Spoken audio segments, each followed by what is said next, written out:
Bonjour à toutes et à tous et bienvenue dans ce nouvel épisode d'SVP.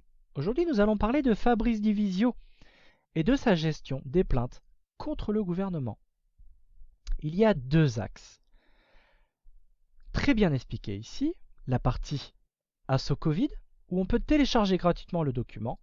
Il faudra bien sûr adhérer à l'association pour 1 euro symbolique pour qu'il puisse gérer la demande ou via le site de Maître Divisio pour 1,20 €.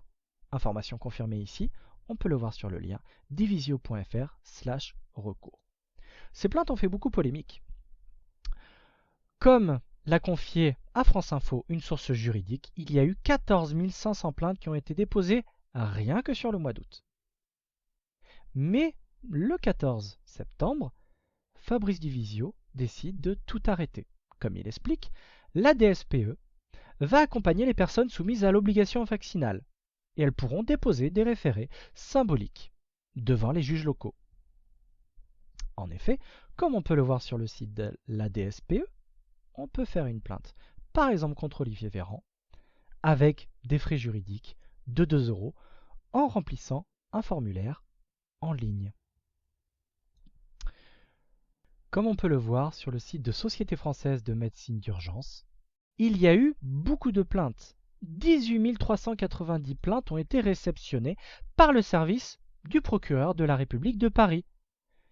Sur ces plaintes, 18 200 peuvent être classées dans la catégorie pétition émanant d'auteurs différents, mais identiques ou rédigées sur la base d'un même modèle. Modèle trouvable ici, anciennement ici ou anciennement ici.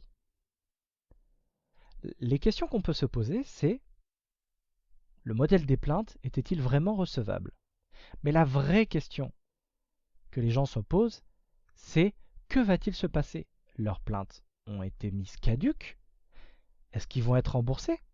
Car ils ont dépensé une certaine somme. Certains sont tristes, d'autres sont déçus. D'autres encore disent que c'est un escroc qui a pris l'argent et qui est parti. À vous de voir dans quelle catégorie vous vous placez. Bonne journée à vous.